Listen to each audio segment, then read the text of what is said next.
আসসালামু আলাইকুম ওরহমতুল্লাহ। প্রিয় সপ্তম শ্রেণীর শিক্ষার্থী বন্ধুরা, গত ভিডিও ক্লাস পর্যন্ত আমরা মূলত আলোচনা করে শেষ করেছিলাম তোমাদের বিজ্ঞান পাঠ্য বইয়ের অধ্যায় 12 এর পাঠ 7 আগ পর্যন্ত।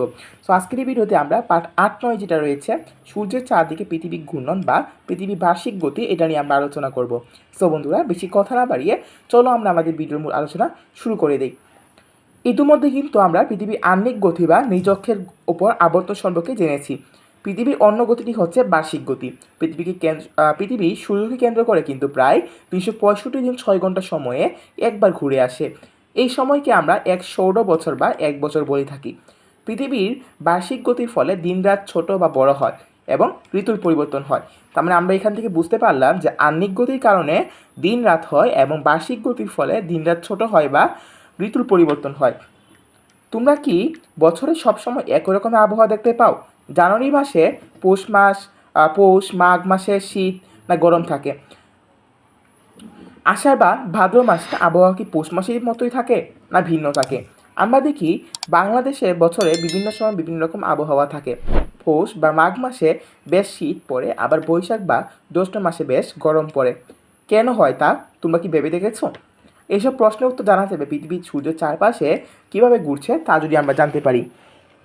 পৃথিবী সূর্যের চারপাশে কিছুটা হেলে প্রদক্ষিণ করে, তবে পৃথিবীর বছরের বিভিন্ন সময়ে তার হেলানো অবস্থান কিন্তু পরিবর্তন করে থাকে। তাই পৃথিবীর এক নির্দিষ্ট অংশ এক নির্দিষ্ট সময় সূর্যের দিকে মুখ করে থাকে।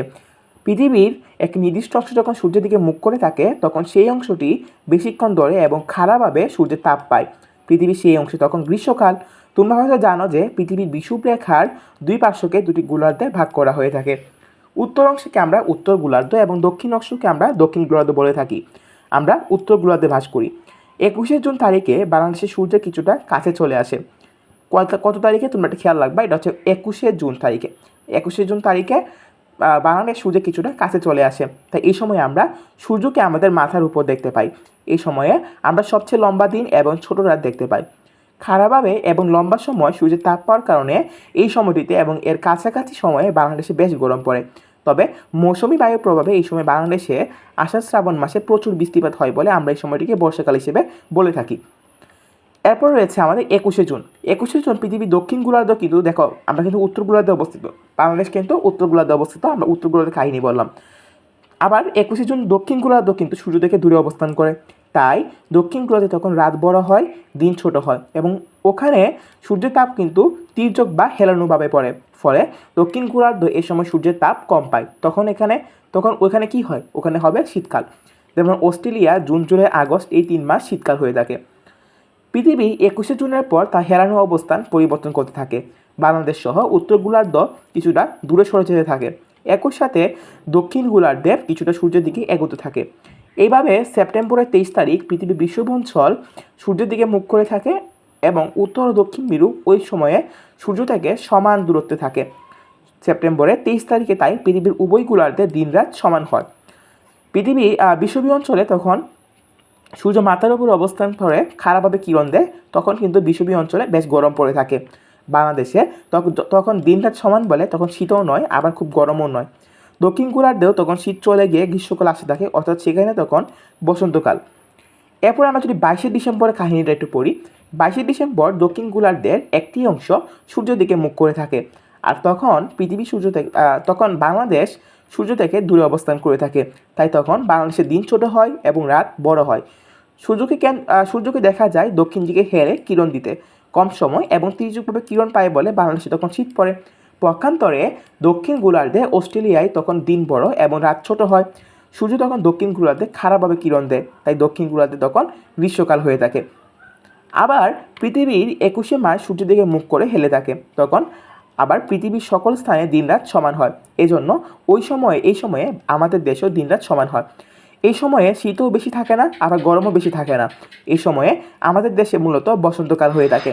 21শে মার্চের পর পৃথিবী আবার ঘুরতে ঘুরতে 21শে জুন তারিখে আগের বছর অবস্থানে ফিরে আসে।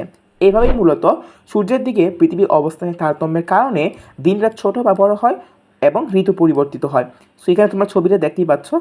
আমরা যে এতক্ষণ আলোচনা করলাম সেই আলোচনাটা তোমরা যদি এই ছবিটার সাথে মিলিয়ে একটু দেখো তাহলে তোমরা বুঝতে পারবে। পৃথিবী যদি সূর্যের চারদিকে না ঘুরতো তাহলে কি হতো ভাবো তো একটু। পৃথিবী শুধু চারদিকে না ঘুরলে পৃথিবীর কোনো একটি জায়গায় সবসময় এক ঋতুই থাকতো। সেক্ষেত্রে বাংলাদেশে সারা বছর হয়তো গরম থাকতো, কোনো শীত আসতো না, উল্টোটা হতে পারতো, অর্থাৎ সবসময় শীত থাকতো। বাংলাদেশে বিভিন্ন ঋতু আছে বলেই বিভিন্ন ফসল ফলে। এক ঋতু থাকলে একরকম ফসলই হতো, আমাদের জীবন ধারণ কষ্টকর হয়ে যেত। রাশিয়া বা অন্যান্য শীতপ্রধান দেশে ঋতু পরিবর্তন না হলে মানুষ বাঁচতেই পারতো না। সেখানে বছরের বেশিরভাগ সময় বরফ ঢাকা থাকে, সে সময় ফসল ফলে না। অল্প সময় গ্রীষ্মকাল এলে বরফ গলে যায়, মানুষ তখন ফসল ফলায়। গ্রীষ্মকাল না এলে মানুষ ফসল ফলাতে পারতো না। সো এই বিষয়টা আশা করি তোমরা বুঝতে পেরেছো। সো এই ভিডিও এই পর্যন্ত থাকবে। আজকের ভিডিওর পরে আমাদের এই ভিডিওর মাধ্যমে মোটামুটি আমরা এই অধ্যায়ের সকল বেসিকগুলো নিয়ে আমরা আলোচনা করে ফেললাম। নেক্সট ভিডিও ক্লাসে আমরা এই অধ্যায়ের যে অনুশীলনী প্রশ্নগুলো রয়েছে সেগুলো আমরা সমাধান করব। তো আজকের মতো ভিডিও আমরা এখানে শেষ করবো। দেখা হবে নেক্সট ভিডিওতে। ততক্ষণ সবাই ভালো থাকবা, সুস্থ থাকবা। আল্লাহ হাফেজ।